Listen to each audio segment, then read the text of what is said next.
Here's two of my more recent flashlight acquisitions.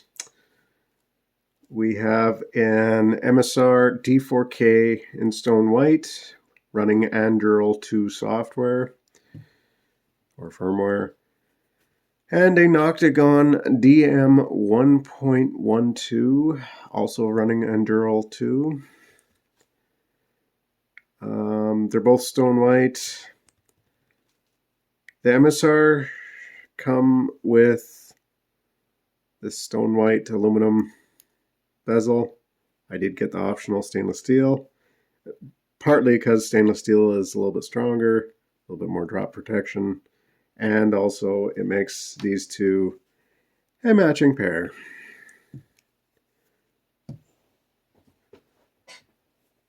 These are both in 21700, running 21700 cells. Also my very first flashlights for 21700 cells. Before this, it's all been 18650s. I have several flashlights. This is my last Emisar, the only Emisar I've actually owned, other than these two now. This is a first generation D4. Unfortunately, I don't remember what LEDs I have in here, but they're roughly 4500 Kelvin. And so far, after 3 years of almost everyday carry, it's been pretty good. It's never given me a problem. I've even wore most of the ribs off of the button membrane there. But yeah, that one's been a pretty good flashlight. This is going to be my new daily carry. Hopefully it's just as reliable. Definitely a lot more features with the Anduril 2. I would post a diagram of the firmware, but due to copyright, I'm not going to.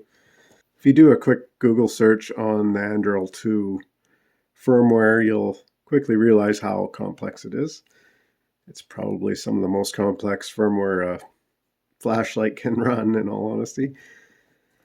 For LEDs, in this Emisar D4K, I decided to go with, on channel 1, some W1 6000K Osrams, mainly to get some throwing distance out of it. It's still awful floody, but it's a heck of a lot better for distance. And on channel 2, I decided to go with some Nichia 519A 4500K with the domes. I do like the color. It's the perfect white for me. Of course, the camera's not going to do it justice, but in the Noctigon, I decided to go with on the center throw, and by the way, it is very throwy. It's a very small spot. It is, again, a W1 6000K Osram, again for distance. And for the outer floods, I chose the SST20's 4000K 95 CRIs.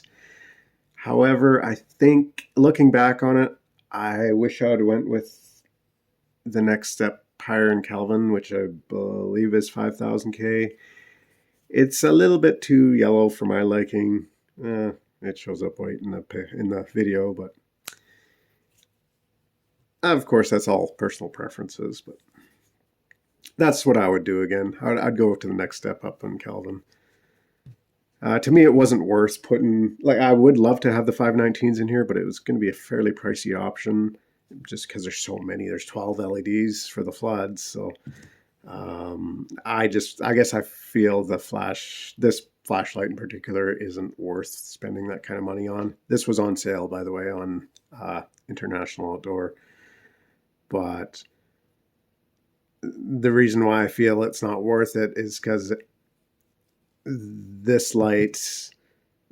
Emisar puts out nearly the same amount of light as the Noctigon, even though it's physically way bigger. However, it does have a longer duty cycle, quite a bit longer. It stays cool for a reasonable amount of time. Whereas this one, it's hot in 15 seconds. It's like almost too hot to hold by then, and it's already stepping down by then. Where this one doesn't step down until probably about 45 seconds, maybe a minute. But the step down increments are far less noticeable in this one.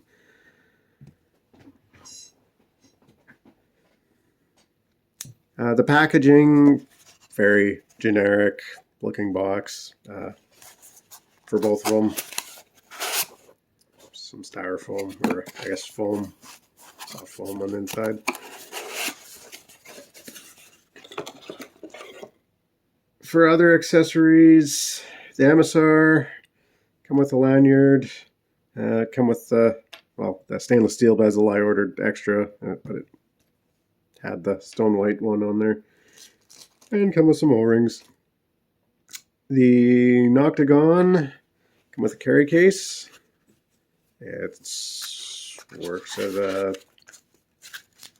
it's a carry case, nothing special. There's a belt loop on the back, Velcro.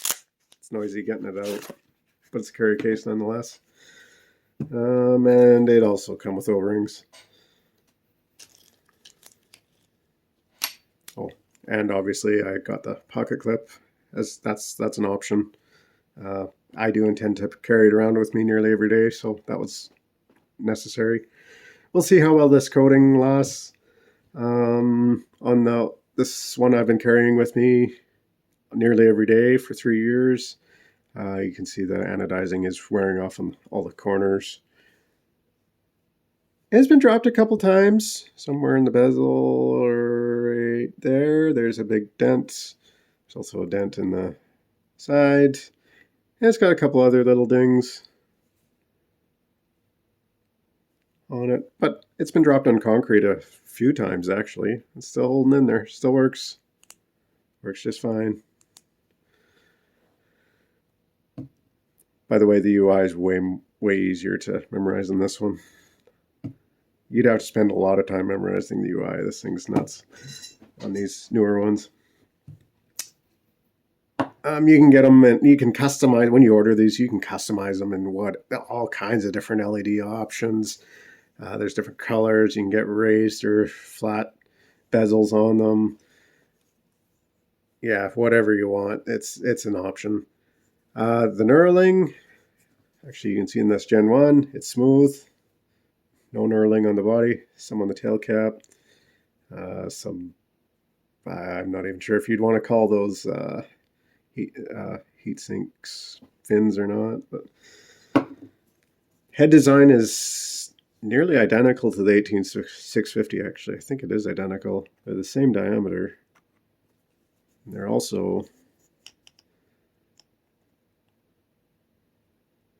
the same height. The difference is in the body. Obviously the 21700 is longer,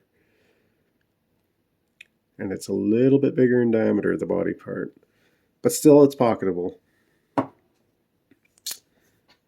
The biggest gain you're getting between an 18650 and the 21700 is the capacity. For very minimal size increase, you get a whole bunch more capacity. You're going from 3,500 milliamp hour cells to 5,000 milliamp hour cells, which is a pretty big jump. In the Noctigon, I opted for the 21700s because I don't really have anything that takes 26650s. That is the other option for these is 26650. Again, just I don't have any other flashlights that take that, so no point in me getting it. I prefer to have all similar batteries anyways. Try and keep the amount of batteries you need to a minimum. For swapping channels, you click the button twice, and on the third time you hold from when the light is on. So in this state, you go 1, 2, 3 and hold, and you can get into a different channel. Lower the brightness down so you can actually see. So you can see I've got the 519 Nichiyas outer ring and then the W1 Osrams. You can see how much tighter a beam the Osrams are. That means they have that much more throw to them. The beam pattern is a little bit wonky on these because it's a quad array of, well, it's a quad array of lights, so it's makes for a very strange beam pattern. So if I click it 1, 2, hold, and you can cycle through. So these are just the W1 Osrams lit. Tone it down so you can see.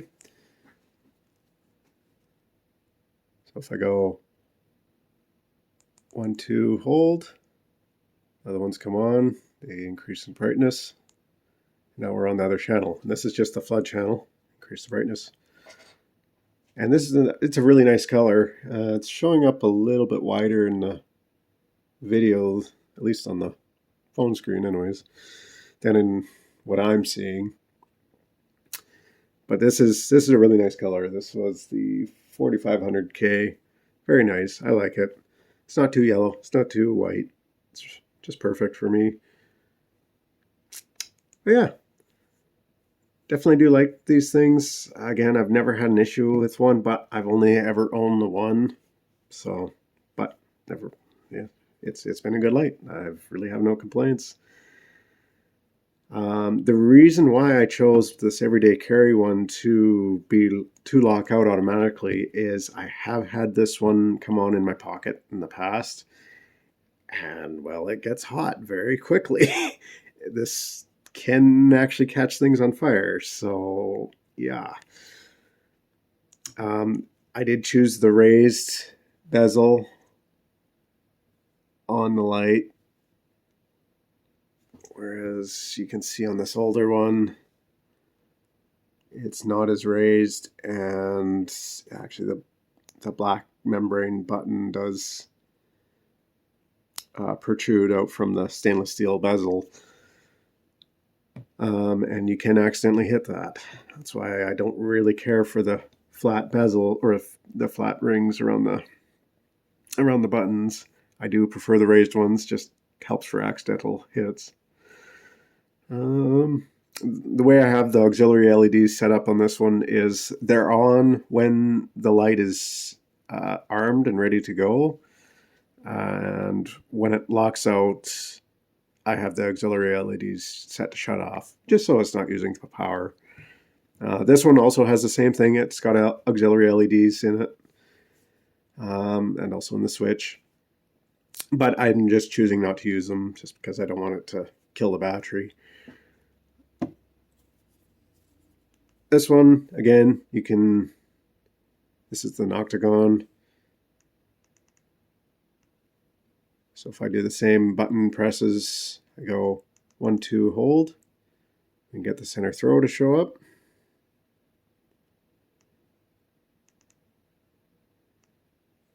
You can see it's got a funny beam pattern up close, but when you get further away, that completely disappears.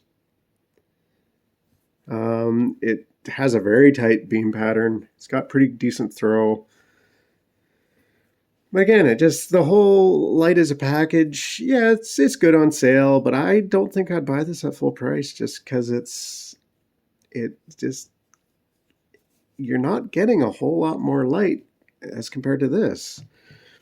They've got the same exact firmware. The only thing you're really getting is you're getting two completely individual lights in one light. You're getting a very throwy light with a pretty decent floodlight. But at the same time, this, other than the throw, this thing has this is a pretty decent floodlight as well. But if you put the W1 Osrams in it, it can get reasonably throwy.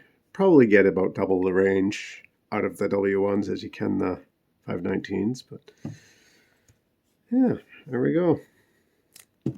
That's that. Thanks for watching.